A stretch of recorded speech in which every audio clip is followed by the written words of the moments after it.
Halo teman-teman investor semuanya, semoga bahagia dan sehat selalu. Nah, di kesempatan kali ini kita akan coba bahas PT Impact Pratama Industri Tbk. Kode sahamnya IMPC, seperti apa perusahaannya akan coba kita bahas setelah yang satu ini.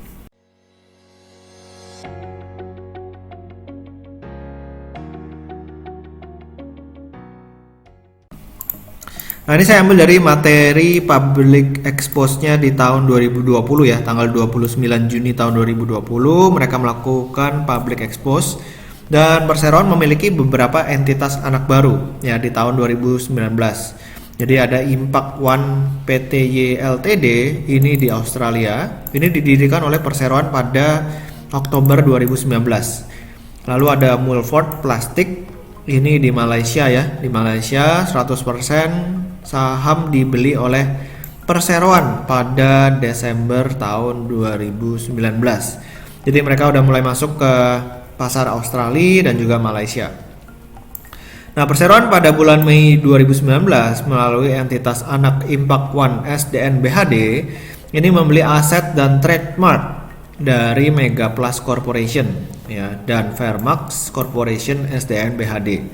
Lalu di tahun 2020 di bulan Januari, perseroan ini melalui entitas anak Impact One Pty Ltd yang tadi dibentuk ya di tahun 2019 ini membeli aset dan trademark dari Galaxy Rooflight Pty Ltd.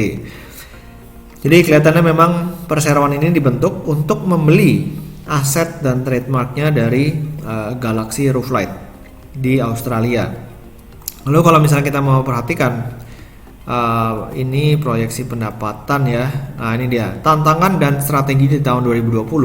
Ini akuisisi di Malaysia dan Australia dari hasil di tahun 2019 dan tahun 2020 ini menambah potensi pertumbuhan pendapatan perseroan. Ya, jadi makanya nanti kita bakal lihat kira-kira kinerja IMPC di tahun 2020 udah mulai kelihatan nggak hasilnya. Nah, produk baru ada pipa dan talang Alderon, produk pipa dan talang PVC ya. Lalu ada Aquataf, ini produk waterproofing, ada Ecolite, ini produk atap PET ramah lingkungan dan juga ada mereka masuk ke pasar ekspor baru ke beberapa negara. Jadi ya habis itu ada produk-produk protective solution ya, ini untuk melawan COVID ya. Nanti kita akan lihat seperti apa sekilas. Nah, ini produk barunya pipa Alderon, lalu ada Aquataf di sebelah kanan, yang di bawah ini gutter Alderon, lalu juga ada Ecolite. Nah, ini untuk produk protective solutionnya. Nah, di sini kita bisa lihat ada dikasih pembatas ya. Ini dipakai miliknya Impact Pratama. Nah, seperti ini.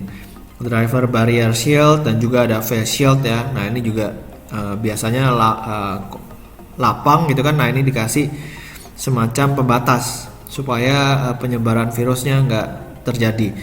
Lalu kita akan lihat di interim year to date-nya di 9 bulan tahun 2020 kira-kira kinerjanya gimana setelah melakukan akuisisi di Malaysia dan di Australia. Nah, di sini kelihatan meningkat ya, total pendapatannya dari 1 triliun menjadi 1,2 triliun. Jadi ada peningkatan sekitar hampir 20% di total pendapatannya. Lalu dari laba usaha juga masih meningkat sekitar 10%-an dan yang cukup menarik adalah labanya. Nah, labanya ini meningkat dari yang tadinya 45 miliar menjadi 78 miliar. Di sini karena memang ada beban lain-lainnya berkurang. Ya, ini ada others-nya yang tadinya minus 11 menjadi plus 12. Tapi overall berarti hasil dari akuisisi yang dilakukan di Australia dan di Malaysia ini membuahkan hasil ya, dari pendapatannya meningkat dan juga labanya meningkat. Lalu dari sisi statistiknya kita bakal coba lihat dari solvensinya terlebih dahulu ya.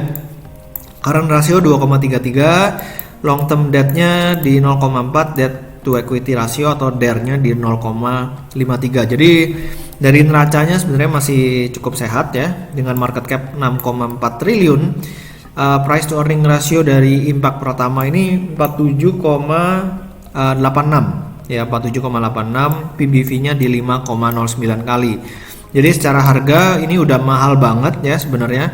PE-nya hampir 50, PBV-nya 5,06. Ini karena memang kita lihat sendiri di kuartal 2 Impact Pratama ini mengalami kerugian 30 miliar. Padahal kuartal 1 dan kuartal 3 kalau misalnya kita bandingkan dengan tahun-tahun sebelumnya, ini luar biasa banget ya. Dari yang cuma 23 miliar menjadi 57 miliar, dari yang 22 miliar menjadi 60 miliar. Kalau misalnya labanya 60 miliar kita kalikan 4, artinya laba dari si Impact Pratama ini 240 miliar ya, 240 miliar.